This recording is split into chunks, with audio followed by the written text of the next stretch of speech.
नमस्ते। आज का हमारा टॉपिक है एन कपल्ड ऑसिलेटर्स। तो हम लोगों ने पहले कपल्ड ऑसिलेटर्स पढ़े हुए हैं, युग्मित दोलक। उसी में हम लोग जब एन ऑसिलेटर्स होते हैं, एन कपल्ड ऑसिलेटर्स होता है, एन युग्मित दोलक होते हैं, तो उसमें क्या चेंजेस आते हैं हम लोग वो पढ़ेंगे।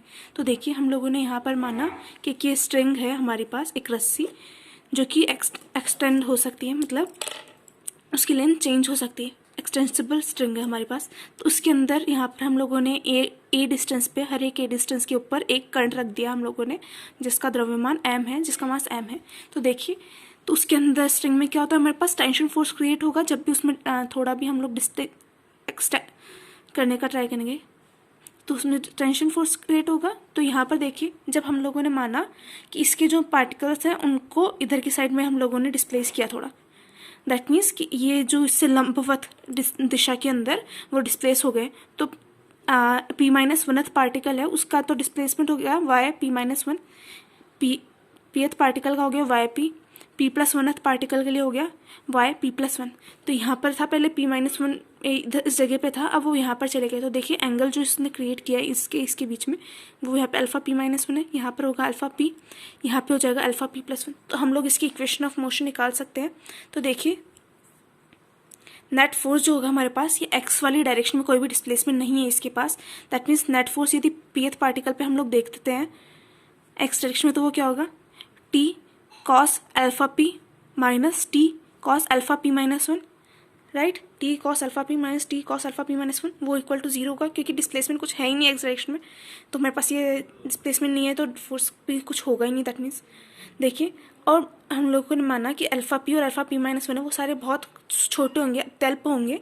That means cos alpha p सारे के सारे इक्वल टू 1 होंगे, क्योंकि हम लोगों को पता है जब अल्फा p वगैरह बहुत कम होते हैं तो cos वाले टर्म्स तो उसके उस टाइम पे क्या हो जाती है, 1 हो जाती है। साइन अल्फा p वगैरह हैं, उसकी जगह अल्फा p आ जाएगा, राइट। तो अब जब हम लोग नेट फोर्स निकालते हैं वाई डायरेक्शन में, तो वाई डायरेक्शन में क्या हुआ यहाँ पर, t sine alpha p minus t sine alpha p-1, right. That means यहाँ पे आ जाएगा t sine alpha p minus t sine alpha p-1। तो देखिए, क्योंकि हमारे पास cos अल्फा p और cos अल्फा p-1 एक के बराबर है, तो tan अल्फा p हमारे पास क्या होता है, साइन अल्फा p अपन cos अल्फा p, तो वो किसके इक्वल हो जाएगा, साइन अल्फा p के। वैसे tan alpha p-1 sine alpha p-1 के इक्वल हो जाएगा। That means tan alpha p है हमारे पास, देखिए वो क्या होता, yp माइनस yp-1 होता। tan अल्फा p तो क्या होता, yp+1 minus yp, right. Perpendicular upon base, base हमारे पास क्या हुआ, a।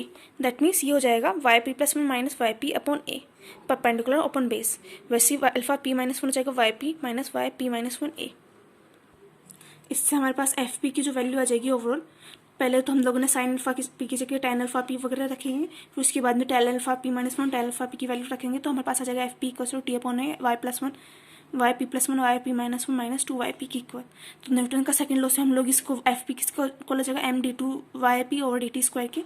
इससे हमारे पास ये वाली इक्वेशन आ जाएगी। देखिए हमारे पास, क्योंकि y0 और yn+1 वाला जो पॉइंट है वो वॉल से कनेक्टेड है, दैट मीन्स y0 0 होगा और yn+1 0 होगा। अब हम लोग देखते हैं उसके नॉर्मल मोड्स निकालना है हम लोगों को।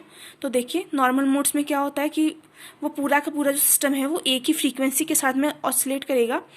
पूरी की पूरी जो वो है वो सारे कण एक ही आवृत्ति के साथ में कंपन करेंगे। तो उस टाइम पे हमारे पास yp क्या हो जाएगा, AP cos omega t, yp+-1 AP-1 cos omega t, yp+1 AP+1 cos omega t। इस तरीके से लिख सकते हैं। ओमेगा हमारा सेम है उस तीनों केस में। तो 7, 8, 9 को हम लोग जब इस इक्वेशन में रखेंगे 5 में, तो हमारे पास आ जाएगा minus omega square AP cos omega t equals to t upon ma AP+1 cos omega t plus AP-1 cos omega t minus 2AP cos omega t के इक्वल। That means minus omega square AP हमारे पास हो जाएगा t upon ma AP+1 plus AP-1 minus 2AP। तो इसको simplify किया तो हमारे पास ये वाली इक्वेशन आ जाएगी AP+1 plus AP-1 equals to 2 minus ma omega square upon t AP। तो ये हमारी होती है मूलभूत समीकरण, फंडामेंटल इक्वेशन एन पार्टिकल्स के लिए, जहाँ पे a0 और an+1 वो 0 होता है। तो देखिए, हमारे पास 2 कपल्ड ऑसिलेटर्स थे, उसके अंदर हमारे पास 2 नॉर्मल फ्रीक्वेंसीज आ रही थी।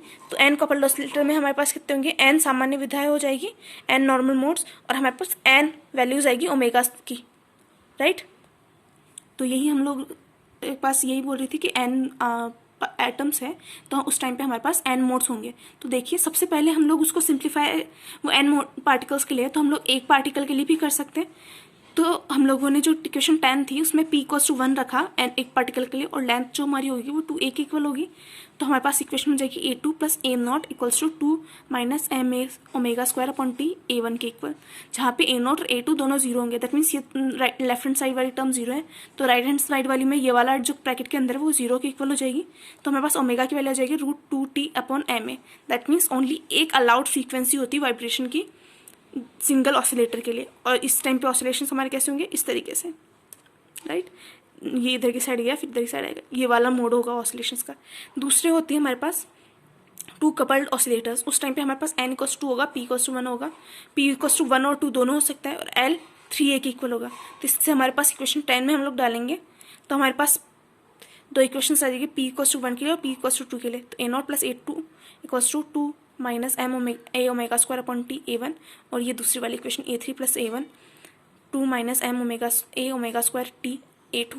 तो देखिए वहाँ पे हम लोगों ने क्या बोलते हैं, a naught A N zero होता है, that means A N plus में जीरो होता है, इसलिए a नॉट और a3 हमारे पास जीरो हो जाएगा। तो इससे हमारे पास इक्वेशन, ये वाली इक्वेशन से इस फॉर्म में सिंप्लीफाई हो जाएगी, राइट। तो इससे देखिए इस वाली इक्वेशन से हम a2 अपॉन a1 की वैल्यू निकाल सकते हैं, वो हमारे पास ये वाली आएगी। और इस वाली इक्वेशन से हम जब a1 अपॉन a2 की वैल्यू निकालेंगे तो ये वाली हमारे पास आएगी, मतलब a2 अपॉन a1 ये वाला, और इस वाली इक्वेशन से और इस वाली इक्वेशन से निकालेंगे तब a1 अपॉन a2 ये आएगा। तो इन दोनों इक्वेशंस को हम जब मल्टीप्लाई करेंगे तो ये वाली टर्म तो 1 हो जाएगी, और ये वाली टर्म क्या हो जाएगी, स्क्वायर हो जाएगी, राइट।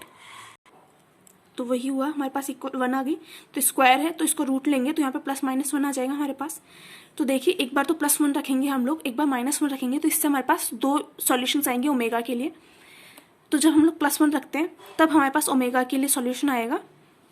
देखिए यहाँ पर प्लस 1 रखा तो 1 minus M A omega square upon T हमारे पास इक्वल टू 0 जाएगा। दैट मीन्स ओमेगा के लिए वैल्यू आएगी हमारे पास √t अपॉन एम ए। अब जब हमारे पास ये वाली इक्वेशन होगी -1 के इक्वल होगा, तब ओमेगा की वैल्यू होंगे हमारे पास √3t अपॉन एम ए। तो हमारे पास ये दो सॉल्यूशंस आ रहे हैं फ्रीक्वेंसी की, मतलब यहाँ पे दो नॉर्मल मोड फ्रीक्वेंसी होगी, तो सामान्य विद्या आवृत्ति होगी टू कपल्ड ऑसिलेटर्स के लिए। तो देखिए जब ओमेगा इक्वल्स टू ओमेगा 1 होता है हमारा, तब हम लोग वैल्यू निकालते हैं a2 अपॉन a1 की, वो +1 आएगी। दैट मीन्स ये इन फेज मोड है, एक ही कला में होंगे दोनों के दोनों दोलक। दूसरा होता है ओमेगा इक्वल्स टू ओमेगा 2, उस टाइम पे हमारे पास जो a2 अपॉन a1 की वैल्यू है वो -1 के इक्वल आएगी। दैट मीन्स वो आउट ऑफ फेज मोड है, विपरीत कला में होंगे दोनों के दोनों। तो इसी को हम लोग ड्रॉ भी कर सकते हैं, दोनों के दोनों। देखो इसमें तो एक कला के अंदर है, फर्स्ट वाला ओमेगा इक्वल्स टू ओमेगा 1 के लिए, ये दूसरा है दोनों विपरीत कला में, ये है ओमेगा इक्वल्स टू ओमेगा 2 के लिए केसेस। तो वैसे ही हम लोग, क्योंकि हम लोग दो के लिए निकाला तो हम n पार्टिकल्स के लिए भी निकाल सकते हैं इक्वेशन 10 को सॉल्व करके। तो देखिए इसी तरीके से हम लोग AP-1 plus AP+1 upon AP equals to 2 omega not square अब minus omega square upon omega not square आ जाएगा, जहाँ पे ओमेगा नॉट स्क्वायर की वैल्यू होती है हमारे पास t अपॉन एम ए। मतलब वहाँ पे राइट हैंड साइड में जो टर्म्स थी उसमें t अपॉन एम ए की जगह में हम लोगों ने ओमेगा नॉट स्क्वायर रख दिया, तो हमारे पास ये वाली इक्वेशन बन जाती है। तो देखिए जब हम लोग ओमेगा की वैल्यू फिक्स रखते हैं, दैट मीन्स यह वाली जो टर्म आएगी हमारे पास वो पी पे डिपेंड नहीं करेगी। तो उस केस में हम लोग बोल सकते हैं कि AP जो होगा उसको C साइन P थीटा के इक्वल अज्यूम कर लिया हम लोगों ने। तो AP-1 हो जाएगा C साइन P-1 थीटा, और AP+1 हो जाएगा C साइन P+1 थीटा। तो AP+1 पे AP-1 अपॉन AP जो इक्वल हो जाएगा C sine P-1 theta plus C sine P+1 theta upon C sine P theta.